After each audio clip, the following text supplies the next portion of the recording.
I'm going to pull it up, and I want us to watch this and really listen carefully, because this to me is the blueprint. Like, this is the dream.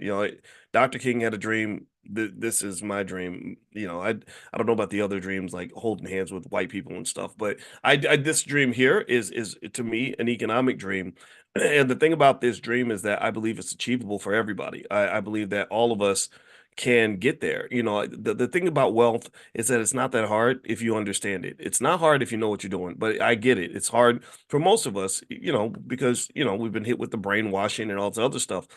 So my job is to help us break out of that nonsense so we can actually get to the dollars and cents and get to the substance. Okay, so here we go. So I'm gonna play this. Give me a guess if you can hear my brother speaking. So Jonathan, I saw your name in here, and you might be a little embarrassed, but your testimony was so good that I gotta share it. So if you're too embarrassed, then next time just say something ignorant, and then I won't put you up here, right? Ignorant people, we ain't got time for ignorance, but smart black men, I like to show them off every single day. So here we go. Let me know if y'all can I'm hear. from Los Angeles, California, and I came to the Prime program. Before that, I was looking for a mentorship. I was searching around for different programs in trading. I went through a lot of Telegram groups, different groups that didn't really pan out necessarily or had the right information. So I got steered in a lot of wrong directions. But once I found the Prime program, I really found my way. It was very simple and easy to navigate. The platform, also the information and the context was very easy to understand. I caught on very quickly with some of my background too. And actually it helped me not only leave one job and do financial freedom, but now I'm in the process of funding a startup and a AI platform. So I was able to do all these things through the option trading, not only with option trading, but long-term investing too through the Prime program also. So there is some income being generated also there, but I also have the long-term wealth plays. I got my family members involved now. I've gotten a whole community involved as far as sharing the free stocks that Dr. Boyce always gives us, or the Prime program always gives us with his alerts or what he sends on YouTube, which I quite watch frequently. So I even started with my family, got my nieces and nephews. I don't have kids involved or kids yet. I got a lot of people involved in it, and they're more engaged in that and seeing the actual reaping the benefits of that. And now I have other people interested in asking me how I all started and what I went through. And I told them the Prime program, honestly. It was simple to use with the platforms. I actually got a Charles Schwab account because of the Prime program. I got an E-Traders account because of the Prime program, and just mimicked everything that's going on in there. So I would highly recommend that. It took me from, like I said, working a job to financial freedom to actually funding other endeavors that I want to do now. Was able to purchase a home that now I'm utilizing that home as an investment property for home health care. So a lot of the Prime program's income has allowed me to do a lot of the things that I only could dream about doing before, but now I've made it tangible. One take killer. I see. That was great. That was great, great, great. So tell me, how has the mentorship, because you said initially you were looking for a mentorship, how has working with Dr. Boyce and doing one-on-ones and group coaching, can you hear me, Jonathan? Yes, ma'am. Okay, perfect. How has those one-on-ones and how has that really like changed your life? Like, do you feel like having that one-on-one, those group coachings, and then somebody else mentioned that they have really built a community. So there's a lot of times they're having like sub meetings. I think he was calling it like subprime meetings and all kind of things, like just based off that. So can you tell me a bit about how the mentorship has been for you, but then also like how just building a community has been within the program? Yeah, so as far as the mentorship program, I was really so when I first started trading, I was really looking for somebody to guide me on that. And I was going through the kind of rat race of the social medias with bad advice or bad information. I would say that. And I would get into this group, that group. For a while, I thought the information was good, but it comes that, some of them were either, I hate to say some of them were scams. Some of them didn't pan out to be necessarily what they truly, honestly were really trading. They became more like recruitment type of platforms where they were recruiting people more than actually teaching you how to trade. Like they wanted you to recruit people in there. So when I went through several steps, paid some money here, over there, a lot of learning lessons or tuition as I call it. But when I came to the Prime program, it really helped out with the group sessions. He breaks it down in a very simplified terminology and using analogies that makes it very easy for someone to understand.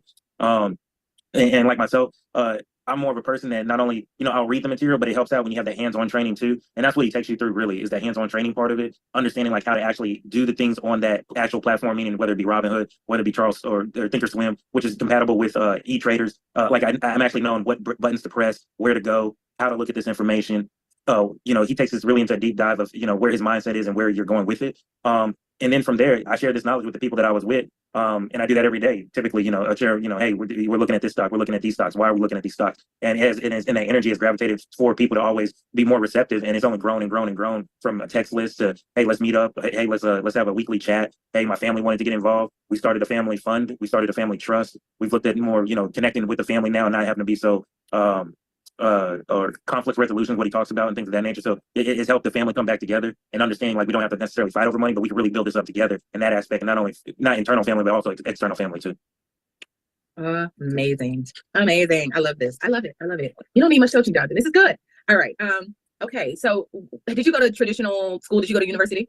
Yes, I did. What school did you go to? UCLA for my undergrad. I mean, excuse me, University of North Texas for my undergrad. MBA, I went to UCLA. Okay. So you are well versed. Okay. So tell me how this education at the Prime program kind of compares to traditional school. Like, does this program compare, like, what is your perspective on it? Like, what were you doing? What did you learn from your traditional training? And did it equip you in the way that now the Prime program has? Can you kind of talk to me about that? Yeah, my honest thing would be there is no comparable, to be honest with you. What I learned in the traditional sense was more of the book answer, as they call it, from a basically a system kind of standard as far as what you would typically, just general information. Nothing like real life experience, which that's what the Prime gives you. How are you actually choosing these stocks? Where are you looking at? How do I input an option trade? How do I actually generate income off of this? How do I think about investing from a long-term mindset too, where you're just going through the curriculum just to pass the course, just to get the degree, necessarily to move on to the next stage of your life, move up the corporate ladder, things of that nature was more the traditional sense with the education setting, where the Prime program is more real life applicable, and that you can really see the longevity of it, and it be more sustainable in your life. Like, okay, this is making a real impact where I'm able to pay my bills, I'm able to fund things that I want to necessarily do, go on trips, some nonprofits that I wanted to be involved with, I'm able to do that. Basically, I can control some things in my life that I don't have to be tied to anything, and then the financial means I'm not having to ask anybody to actually make those decisions. That's amazing. That's amazing. So how long did it take you to get to this point? So if you could say, like, whenever you started, January 2022, I started and I was here. And then maybe like 12 months, or did it take you 15 months? 15 months, I was here. Can you give me a timeline? So maybe like whenever you started, right? I started January 2022. By June 2022, I was able to pay my light bill. And then from there, it kind of just kind of give me a real life version of like how it evolved, like how the process kind of like grew. Yeah. So I started, let's say around like April. I started around April. I can't remember if it was 2022 or 2021, but I started in April. And it took about 6 months because I needed to get familiarized with the terminology. Option trading was very new to me. I really didn't understand the Greeks. And it took a little time for it because we went at a high level pace. And using high terminology, but it took about 6 months for me to really get acclimated with the platform. And then 6 months really was the turnaround period. I was able to start producing enough income to really sustain out of a job at that point, where I was making the same amount of income that I can make on a monthly basis, pay all my bills, still have money in my pocket, and move over to the next endeavor, which I started a company during that time period. And what we are today, I was able to have enough income to go out and get pre-qualified for a home that now we're using for an investment property. Oh, by the way, I hope you guys can hear me. I sped up the video so Jonathan doesn't talk this fast, but I put it at 150%. So, but I'm gonna dissect some of this when we get done and tell you why this video really got me excited.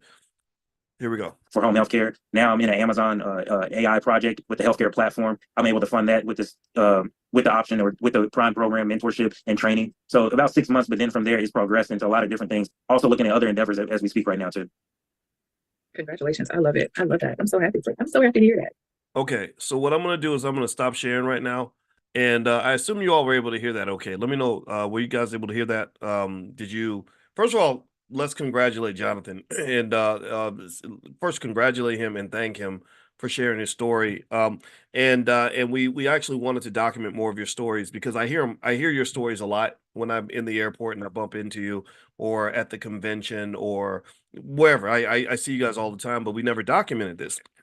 And so one of the problems we ran into in the Black Business School is that there are people who, unfortunately, have been affected by the nonsense that's on the internet. You know, all the scams, the people that have limited knowledge and information, the people that overcharge, that charge thousands of dollars for stuff that has limited, if not, ineffective results. And so they see us and they see a Black guy, me, they see us, a bunch of Black people pulling together this thing called the Black Business School, and the first reaction is, oh, well, you guys don't know what you're talking about, or whatever, because there's a natural bias there. And so I said, you know what, I think I need to go ahead and document this a little bit more, because when I first came into this game, first of all, I didn't come into this, I've literally seen people online who learned how to invest 6 months ago and are teaching people how to invest in the stock market. They're like, hey, I learned how to invest this year, and I'm going to show you how to invest. I've been studying the stock market since 1989. That's a long time ago. Some of you may not have even been born before. I don't think Jonathan was born before 1989, right? So I've been in this, right? I mean, with like neck deep, extreme detail, deep dive, high level mathematical analysis to the point where it's literally part of my bloodstream. Right. I don't think about what's happening. I feel it in my blood, almost like a musical artist, like Michael Jackson feels a song and he just starts dancing. That's how I feel when it comes to this stuff. So that's the first thing. And then secondly, when I decided to start teaching online, instead of teaching at Syracuse University, I felt that I had to come with substance, not flash. I didn't want to come with a bunch of flashy stuff. I wasn't going to pull up in a Lamborghini in front of a mansion and say, "Hey, you want to live like me? Well, come on, give me $10,000." And I would see that happen. I saw people doing it, and I didn't pay attention. And I was thinking, do people really fall for this? Like, is this what people are going for? And so when you're sitting there and you really know what you're talking about, and and other people don't know what they're talking about, and you don't want to be rude or mean, you don't want to say anything, but it's almost comical. But then it becomes very, very sad because a lot of people get hurt, a lot of people lose lots of money. And so anyway, with the Black Business School, first of all, we have a very strong money back guarantee. Like, if you're not happy for any reason, we tell you we don't want your money if you don't walk away feeling like, okay, this is so much better than what I got in college. But then second of all, the fees that we charge are based on what we need in order to run this school, in order to grow the school. So we don't charge what we can charge. We charge what we need to charge, what works, what allows us to pay our team. So anyway, so I'm not a big believer. I'm not gonna tell I'm gonna tell you the truth. I'm not a big believer in most of these 10, 20, $30,000 high ticket coaching programs and all this other stuff. I think some of them though can be justified if you're able to scale your business, right? So I would pay $20,000 or $30,000 for something if it's going to make me $100,000 or whatever, and if I knew for sure that was going to happen. So let me read to you a few things that I picked up in this brother's testimonial that I love. He's articulate, he's smart. I mean, I'm so proud of him. I'm probably old enough to be his uncle or his daddy or something, but and that's what I love too because he represents the future and also he's thinking about the future. He's I mean so on track. So let me I furiously wrote notes as I was listening to him, but I'm going to dissect what I saw here and why I felt the need to share this testimony. And by the way, the website you're asking is drboyceprime.com. If you want to take a look at the Prime program, it's drboyceprime.com. So the first thing that he mentioned is that he tried a lot of programs, that social media is full of bad advice, that there are a lot of scammers out here. That's 100% true. A lot of people go through that, and I'm sorry if you've gone through that. Number two, the other thing that excited me was he mentioned another goal that I think every intelligent person should have actually, which is he quit his job. He was able to buy his freedom. So, because what I tell my kids is I say, the difference between freedom and slavery for most people, the difference between misery and happiness is usually about $5,000 a month. It doesn't mean that that's enough money to make you rich, but for most people, if you have $5,000 a month coming in, you can afford to stay home and watch Netflix and sleep in. Like that, literally that 5,000 is enough to make the difference. So I told the kids, I said, well, you could, invest your entire life or give away your entire life to the corporate plantation and define yourself by your career. Or another approach is you could just figure out how to make $5,000 a month so that you don't have to go to work every day. I think that's actually an easier approach. So the fact that he quit his job is beautiful because number one, you're doing two things when you do that. When you quit your job, you're getting two things. Number one, you're getting rid of a massive pain point in your life. You're getting rid of one of your greatest stressors that already exists. One of the greatest sources of the racism and the anxiety that people feel is that job, going to work every day having somebody tell them what to do and being mistreated, all that stuff. So you're getting rid of the pain point. But then number two, he's freeing up all this time that he can then invest in himself. He's now got 8, 10, 12 hours a day that he can pour into realizing his potential, becoming the person that God really meant him to be. God did not mean for you to be a corporate slave. He did not put you on this earth so you could go and spend the majority of your waking hours at UPS. That is not why you're here. That's not your purpose. So quitting the job is a beautiful feeling, because once you get out there, you're like, whoa, look at this. I can do all this fun stuff. I can go to the park with the kids, and I can actually get enough sleep. I can do stuff I want to do. I can participate in things I want to be a part of, and I can still make sure the bills are paid. That is so liberating. I don't know if anybody in here, how many of you have graduated to quitting your job? That's another type of graduation I want for you. So anybody else got the thrill of quitting your job and just know how great that is? It's like, it reminds me of The Wiz when Eveline dies and all the people that work for Eveline like ripped off their clothes and started dancing. Can you feel a brand new day? That's how you feel. I haven't gone to work on a daily basis since the 90s, and I ain't going back. Once you get that freedom, that taste of freedom, you don't want to go backward. What else? Let's keep going here. Another thing he mentioned that I thought was so great was that he made that other leap. He made that other graduation point where he went from being an employee and a consumer to becoming an investor. So once he freed himself, he pulled an economic Harriet Tubman. Now he's freeing other people. Now that he's able to be, his arms are untied. He's using those powerful arms to grab up his family members and bring them along. So he's funding a startup. He's funding a company that is involved with AI. He was funding real estate, and he owns stocks. Now he planted the seeds for what is going to become a multi-million-dollar generational legacy. Do you understand this? See, y'all got to understand what I see. I don't see 2024 that well. I see 2034, 2044, and 2054. That's what I'm looking at. This guy, this brother, his family, they're going to have millions of dollars. They're going to have millions of dollars. If they continue like this is a multi-million-dollar Black family that's been created because he was that catalyst. He was the economic Michael Jordan that helped the team start winning championships. I congratulate you for that. Let's keep going. Next, a point I wanted to mention is he talked about getting his family involved. And he also, and what was interesting, this is a phenomenon I want you to pay attention to. See, a lot of you have come to me and you said, well, I got cousins that don't want to listen, and I try to tell them how great it is and they don't want to hear me. And I just say, well, stop trying to talk to them. If they don't want to listen, don't force it on them, because you're going to be overly preachy. They're going to get mad. And like people that don't want to listen to me, I literally, believe it or not, you would think, right? I've been on TV hundreds of times and I've been doing this stuff all around the world. Most of my relatives have friends who say, oh, Dr. Boyce Watkins, right? And that's kind of cool, right? But I still have relatives that won't listen to me. That are just like, oh, well, that's your thing. That Black stuff, that's your thing. That wealth thing, that's your thing. They don't listen. And I do not force it on them. I don't. What you do is you just wait until they have a problem and they need your help. And then maybe you say, hey, I have a suggestion. I'm not going to give you any money, but I can give you some perspective on what your problem is, because I've noticed your problem for the last 8 years, but I never brought it up because you weren't ready to hear it. And so getting the family involved, what I liked was he mentioned that his relatives started asking him, how did you do it? How did you do it? Because here's the thing. Money is powerful in the sense that everybody wants it. Everybody wants money. The only thing people might want as much as money is that other thing that we don't got to mention, but y'all know what I'm talking about. So you don't really have to sell it. You don't really have to sell the idea of making more money. Everybody's talking about it constantly. The problem is that they don't understand it, so they do it wrong. They don't know where the money's located. Here's the thing. This economy, you have no idea how much money is in your economy. There's money everywhere. But what they do is they have a wall. They put up a big old wall like the Berlin Wall.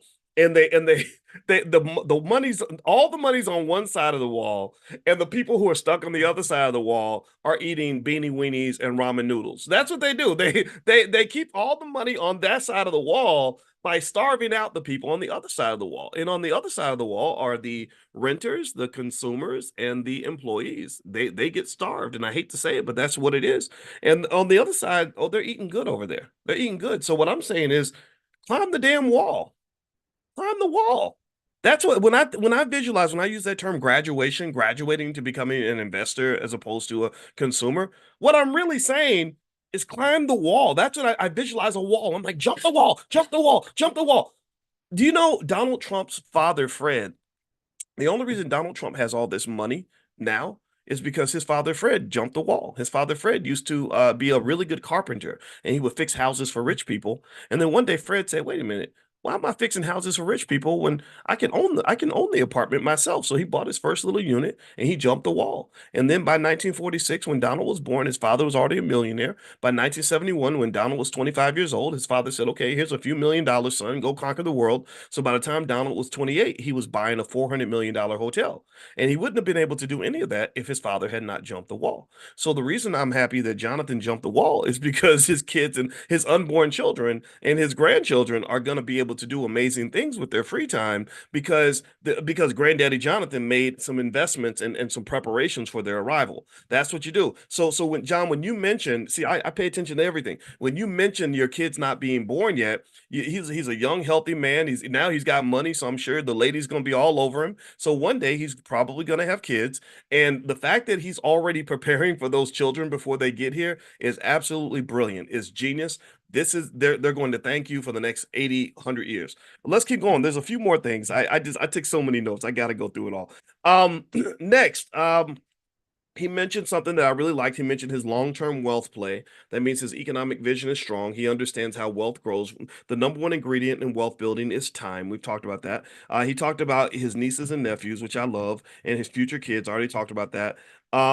Let's see here. Oh, and he mentioned something that I've known for years that what we do here is better than college. And the reason it's better than college is not because college is worthless. See, a lot of people that can't process complex ideas or don't want to try to do that or want to put things in black and white, they'll say, well, Dr. Boyce is saying that everybody shouldn't go to college. That's the silliest saying that I say everyone shouldn't vote. I've never said everyone shouldn't vote. I've said that you should vote for whoever you want to vote for, and you don't have to vote for anybody if you don't want to, and it's up to you. It's not my job to tell you who to vote for. Well, the same thing is true with college. With college, I've never said don't go to college. What I've said is be careful because college has burned a lot of people. College, the expenses are way too high. What they're teaching isn't quite what it needs to be based on the new economy. They're teaching based on the 1980s economy where jobs were better. Pensions were stronger. Companies were more loyal to you. Affirmative action and DEI programs were in existence. So college had a lot more value in 1990 than it does today. It does not mean it doesn't have value though today. If you want to be an engineer, doctor, lawyer, nurse, a licensed professional, college is important for that. And then also keeping the debt down is important. So college can be a good place. You just have to watch it. You have to be careful. Don't just jump in and just assume that because you got this piece of paper that makes you more valuable in the economy. And also don't assume that it works for everybody. It doesn't work for everybody. So the other thing with college too, though, the downside is, let me just tell you this.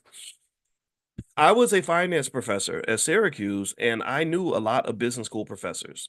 And most business school professors know nothing about starting a business. And most business school professors know nothing about being black.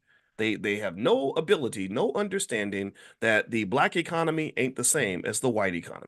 They don't understand that black access to capital is not the same as white access to capital. That's why they say ridiculous things like it takes 3 to 5 years for a small business to become profitable. I laughed when I heard that because I said, what black person do you know can sit around and lose hundreds of thousands of dollars for 3 years before their business finally turns the corner? That does not happen in any space that I ever grew up in. However, there are examples where this has happened. Uber, anybody heard of Uber? Uber was a company that lost billions of, I think right before they became profitable, I could have sworn that Uber lost like $8 billion in 1 year, it was some unbelievable astronomical amount of money. And I'm like, who can lose $8 billion and not be dead? Like I don't, that's crazy to me, right? So, but that's what they did. They lost billions of dollars, and then finally they're like, "Hey, we made a profit now." And people are like, "Oh, well, it only took you 7 or 8, 9, 10 years or whatever," and they were able to keep funding them through all that. So, long story short, we're better than college because we understand the black experience a whole lot better. We also understand the unique challenges and opportunities that you have that come with being black. We are the black wealth surgeons in the black business school. That's all we think about. So when people say it's better than college, that doesn't surprise me at all. Because honestly, that's not setting the bar very high. Universities are overpriced, they're underqualified, and they don't do a very good job of producing the kinds of wealth builders that we need in the community. They also have no understanding of powernomics. Even most HBCUs, and I hate to say it, but most HBCUs do not prepare the kinds of wealth builders that are required to fund those HBCUs. So that's why most HBCUs are struggling financially unless they somehow luck out and maybe Mackenzie Bezos, the white lady who was married to Jeff Bezos, writes him a big check and makes a big donation. In which case, unfortunately, when those big donations come in from people that are not in your community, they tend to incentivize and push you and force you to pursue agendas that are not uniquely your own. Do you understand? So that, for example, there's a difference between a Catholic school being funded by Catholics versus a Catholic school being funded by Jews or whatever. And again, nothing wrong with being Jewish, nothing wrong with being Catholic, but I'd be willing to bet you that if you look at who funds Jewish Hospital or who funds Notre Dame, you're going to find that the funding comes from people who have values that are in alignment with the institution. And I think that for Black people, the fact that you get most of your money from other people that are in other groups is a massive security risk. It's a massive security risk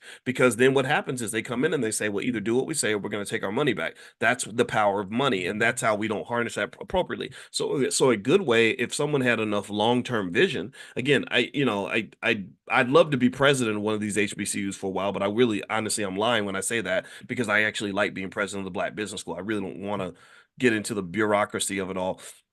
But really, if you have someone that had a long-term vision, what they would say is, okay, we've got to go ahead and anybody ever heard of terraforming? Anybody heard of the term terraform? It's something that they claim that they can do to Mars one day, where they can put this stuff in the atmosphere that eventually creates like a ozone layer or something, and then suddenly like you can grow trees and plants and vegetables on Mars. Anybody heard of, so that's what terraforming is basically.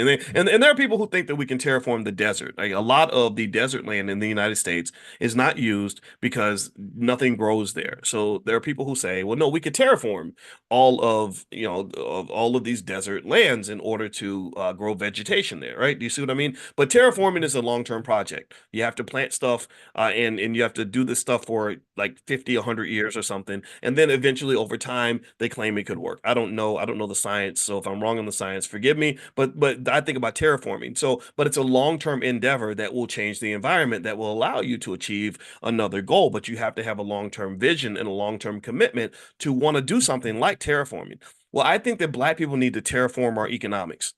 We need to terraform our economics. We need to have a long-term vision, a 50-year plan, just like the Chinese had. The Chinese had a 50-year plan, a 100-year plan, actually. Their plan was 100 years. We only need 50. We need a 50-year plan to create enough wealth builders in our community. I'm talking about tens of thousands, if not millions of wealth builders who are just like Jonathan and Jonathan's descendants who are all going to be rich.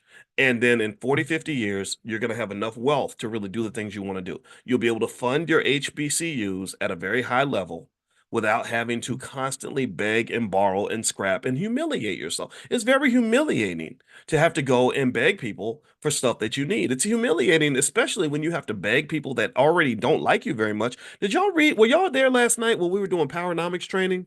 I got to go through this part again. This was crazy to me. Dr. Claude Anderson, God bless him.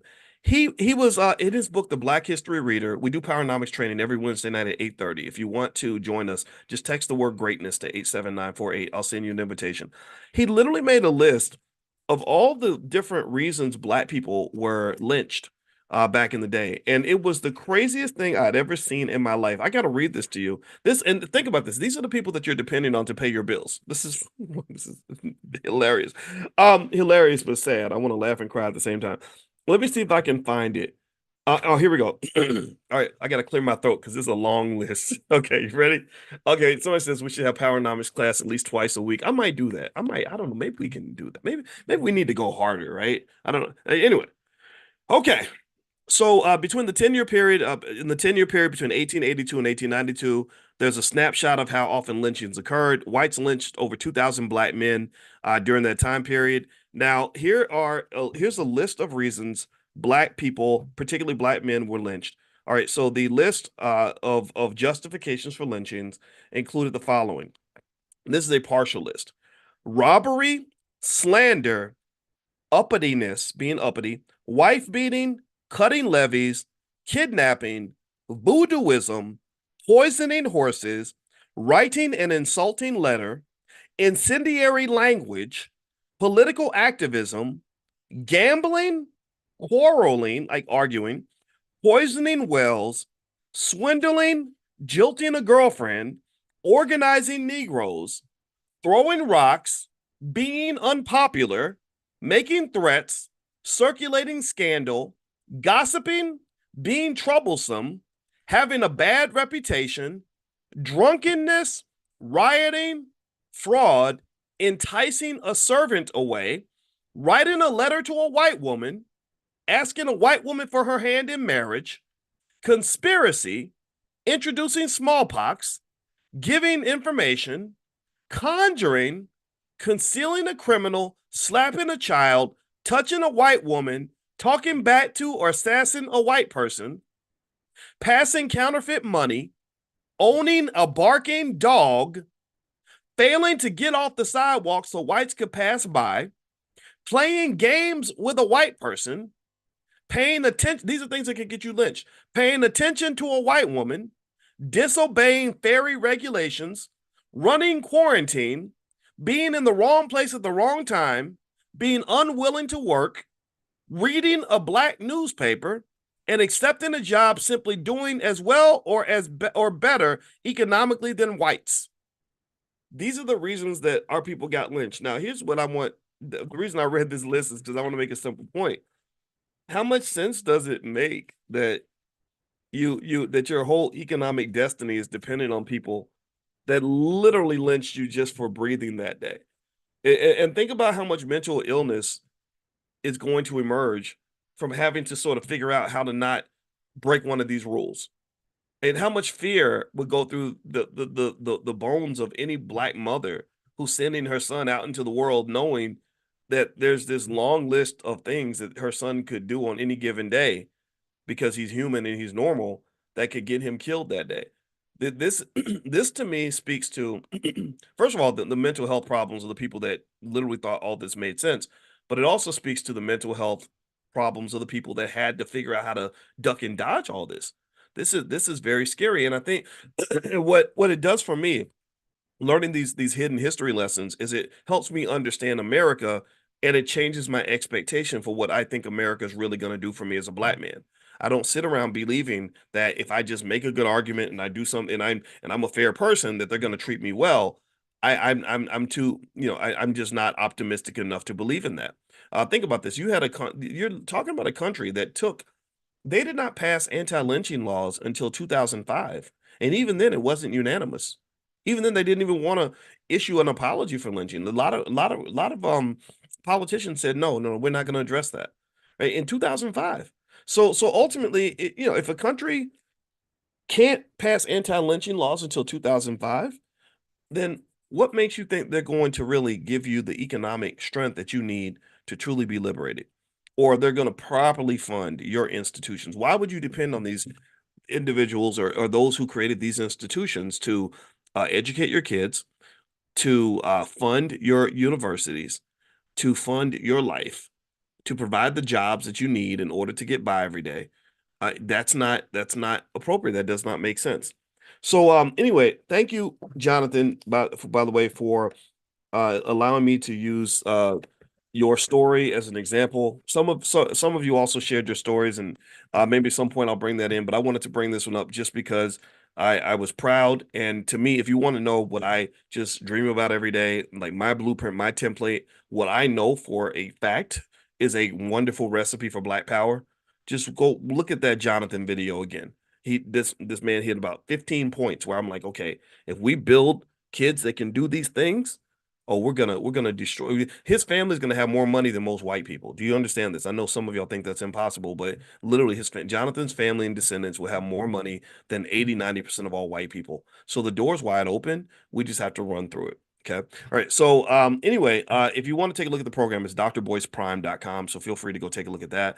And also don't forget, we have the Stock Options Summit that's in Los Angeles, April 19th. So stockoptionssummit.com if you haven't taken a look at that as well. All right. So let me pull up a couple slides here so we can kind of go through the sixth commandment And this is from the study guide for the book, The 10 Commandments of Black Economic Power. You can get the study guide in the book at drboycebooks.com.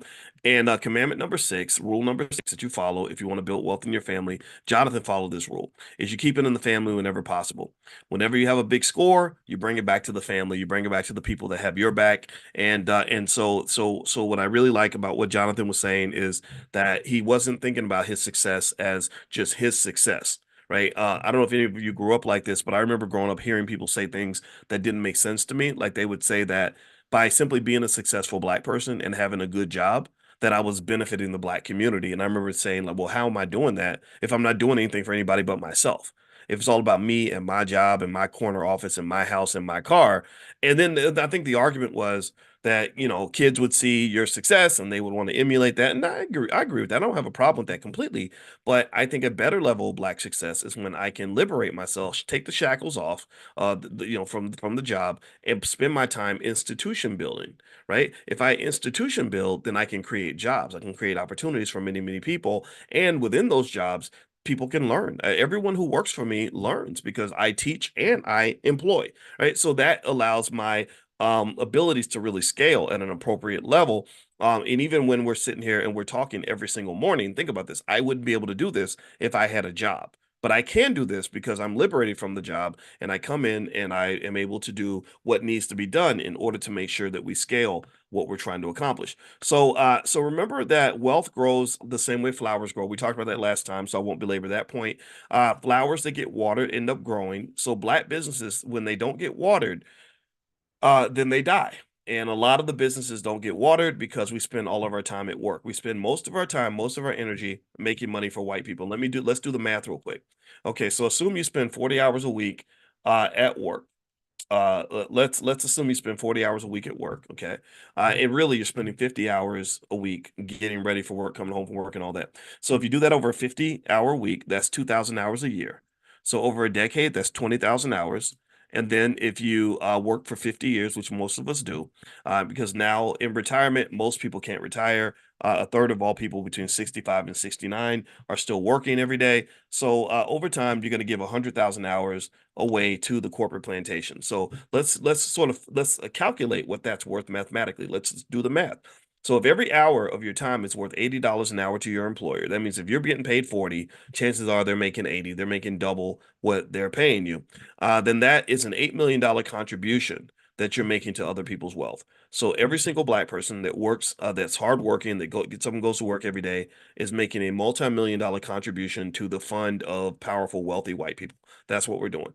It's so effectively, if you have a big family and you have 5 kids, and all 5 of your kids are just trained to get up and go to work every day for somebody else, and each of them is going to contribute $8 million. Well, 5 times 8 million is about $40 million. So other people will be able to send their kids to college from your production. Other people will be able to buy real estate with assets that you produce. Other people will be able to fund their children's college or whatever it is they want to do with the money, with your donation. Okay, so we're trained to spend money on rent and consumer goods, and which gives it right back to the economy. So effectively, when you look at the way we're trained to buy stuff, pay rent, and work for other people, we are the fuel that moves the economy forward. In fact, right now, the American economy, if you watch most financial shows, CNN, Yahoo Finance, stuff like that, one thing that the experts are all saying is that the U.S. economy is just on fire. That is literally just blazing hot. It's stronger than every other economy in the world. President Biden bragged about this during his State of the Union address, and he was 100% correct. The U.S. economy has been unlike any other economy coming out of the pandemic. China was too restrictive during the pandemic, so now their economy is really, really struggling. The United States just came out like a freaking lion, and a lot of it honestly was driven by those parts of the country that didn't keep shutting down because of the pandemic. It got to a point where there were people, mostly so much in the South, that just said, you know what, screw this. We need these jobs. We need our businesses open. And that's why, for example, you have the biggest wealth transfer in American history that's occurred, where over $1 trillion, a couple $1 trillion in wealth transferred from the North to the South. A lot of people in New York moved down to Florida. People in California moved to Texas. And the reason they did that is because they said, look, we cannot keep everything shut down because we're worried about this virus that might hit 1 or 2% of us, or less than 1% of us. We have to keep the world kind of moving. So effectively, that allowed the U.S. economy to be incredibly strong, and that's the result that you have now. Another big demographic shift is that the baby boomers, as they get older and as they pass, there is a multi-trillion-dollar wealth transfer to women that's going to occur. I think I might have mentioned that last time. I can't remember if I did or not, but literally, women are going to inherit tens of trillions of dollars in wealth because women live longer than men. So that's going to be another major demographic shift in the country that you should just be aware of. All right, so here is so when we talk about keeping it in the family whenever possible, let me open this back up again. So we did the math and we showed how much wealth is actually given to other people as a result of all of the way we're trained economically. So my wife and I went to China before the pandemic. And actually the reason I mentioned that the economy has been roaring, I forgot to conclude my point. The economy's been roaring because American workers work so hard. The economy's also been roaring because American consumers spend like crazy. American consumers will spend until they go into debt, and that allows companies to continue to be strong and to make money, right? If American consumers saved a little bit more, the economy would not be able to do what it's been doing. That's what I meant to say earlier. I made that big point and I didn't finish it. I apologize. All right, so when my wife and I went to China in 2019, we traveled for about 2 weeks and we went to several regions of the country. Now, this was interesting. So as I was there, I was studying the country and just watching things, and we would walk through Shanghai and do our little runs and listen to the history of China on an audiobook while we're going through Shanghai. And it was kind of an educational experience. You know, my wife's a professor, so we like to learn stuff. And here's what I noticed. One thing I noticed was that the Chinese, culturally speaking, they are the best freaking salespeople I've ever seen. They will chase you down, hunt you down. They when I would go into shops, they would follow my eyes. Like if I was looking at something, I, they were, hey, can I help you? Would you like to try it on? And I found that so interesting. And they would negotiate. I mean, if you say, well, it's too much, they're like, oh, well, I cut price for you, or I give you two for the price of. I mean, it was just crazy to see how it deeply connected they were to this idea of running businesses and doing commerce and selling, right? And really, if you look at China, they don't have the same social safety nets that we have. They don't have as many jobs available as we might have. And so for many people, these jobs were these little businesses they were running was their source of survival. And also what's interesting is that I'd be willing to bet you that out of all the businesses that I saw, I would go to different regions of the country and I would see somewhat similar products, similar sales strategies. I saw a lot of systematic elements in terms of how they went about making money, particularly off rich American tourists like us. Because if you're an American, you were seen as rich because American per capita income is 4 times higher than that of China. So you go into a store. I went into a store one time and I spent $20. And because I spent $20, they treated me like I was Jay-Z or something. Like they literally they had one person showing me every shirt in the store, another person holding the shirts. Like if I say I want that one, she would walk behind me and just carry everything that I picked, like a little personal shopper. And then all the people, the homeless people outside the door, they heard that there was a big spender out there, kind of like maybe Magic City in Atlanta or something where they're like, girl, there's some ballers outside, y'all. Right. So they heard that there was a big baller in the store because I had spent a whole $20 and they were waiting when I came outside. The homeless people were waiting to ask me for money as I came out the door.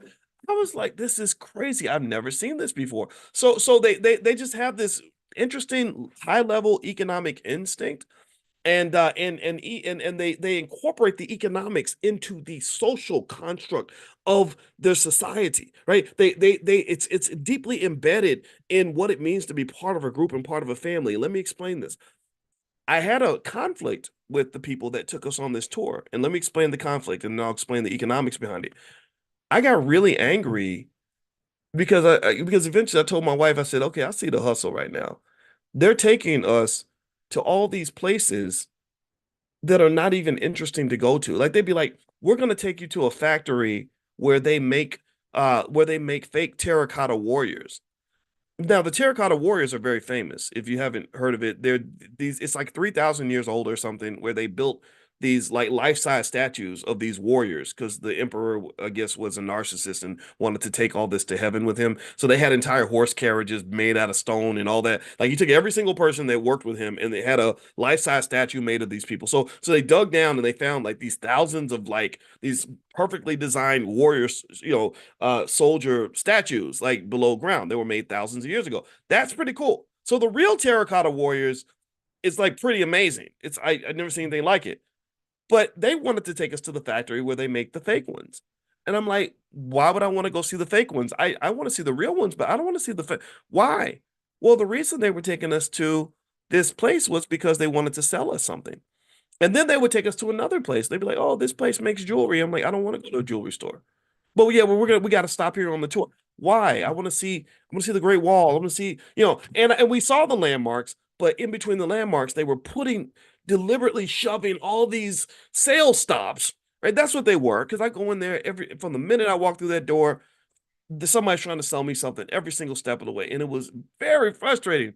And I told my wife, I said, "Okay, I see what's going on here. They done called all their little cousins and said, okay, we got some rich Americans on a bus, and we're gonna bring them to your shop and your shop and your shop and your shop." And you know what they were doing? Here's why I can't get mad at them. They were practicing a philosophy of powernomics. They were practicing commandment number 6, keep it in the family whenever possible. And this is embedded in their culture because this is a means for survival. They said, look, we got a big fish. We got these rich Americans coming in. They got money. We gonna share it with every cousin. Everybody's got a business. We're gonna hook up everybody in our circle by bringing all these people to all these different companies so that we can have opportunities to sell them products. I wasn't totally mad at them. Now, and then here was this was the crazy part. This is what made me realize I need to read the contract a little bit better. Because I went to the lady and I said, I don't want to keep getting off the bus going to these sales stops. I see what you're doing. I respect it, but I'm not interested. And you know what she told me? This was crazy. She said, well, again, they're very polite. They say the rudest stuff, like in the most polite way. So you can't help but to like them. She's like, well, actually, Mr. Watkins, your according to your contract, you have to go into every single store, or we will put you off of the tour. so, so it was in the contract that we had to go to every single one of these stupid little shops. And they did get some of our money. And so to me, what I saw here was a really elaborate, highly profitable sales machine that they'd created.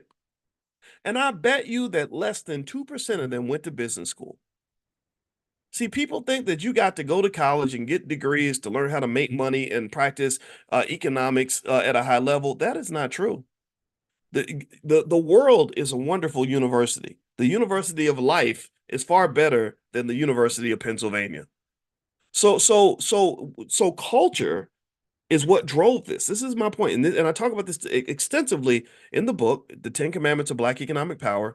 I talk extensively about culture because culture is the key.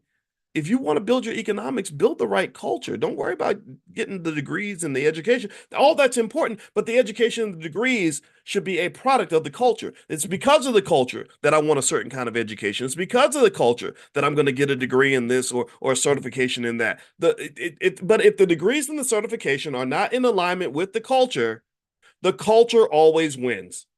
I know this because this was the story of my life. Here I was in grad school studying to get a PhD in finance. I was teaching finance to college students, and I would read about investing and read about stock options and all this. And I didn't practice any of that in my 20s because that was counter to my culture. That was what white people do. That's what rich people do. My job is to learn this stuff well enough so I can teach it to white people and get a good job, make good money doing that. And that's what I got. I got a 6-figure job at Syracuse teaching finance to wealthy families from the Jewish community, the Asian community, and the white community who had a family culture of wealth, who then took those ideas and went to Wall Street and made a killing. And that's when I had to look in the mirror because accountability starts at home. And I had to say, Boyce, okay, I know you think you're smart. I know you think you hot stuff, but you ain't where you need to be. Because if you really were where you needed to be, if you really did what you know you need to do, then you wouldn't be sitting up in here needing this man to pay your bills in order for you to survive economically. You're supposed to be a financial expert. Well, learn how to make some money, figure it out. So I had to go back and study how to be an entrepreneur. I had to, and what I found was that it was habits that blocked me. It wasn't knowledge. You know, I've been exposed to a lot of ideas. I knew a lot of stuff, but those habits sink in deep. That culture is deep. You know, it's the same culture that will make you, you know, pick up a bowl of chitlins and some barbecue ribs when you know that stuff's gonna kill you. You know you gonna be getting the foot cut off from diabetes and all this other stuff. And but we do it. Why do we do it? Well, because that's just what our family's always done. You know, and I encourage you to really critically analyze the culture that's around you, reshape that culture, confront that culture, and know that the culture breeds these habits that put us in these situations that we don't want to be in. Economics is culture. I want you to have a strong economic culture. So I'm going to circle back and conclude with Jonathan since he got us started today. Jonathan is a great template because what Jonathan is doing is he's taking his natural role as a leader in the family. He is a patriarch in the making, and he's going to create a powerful economic culture in that family that's going to last for 100 years.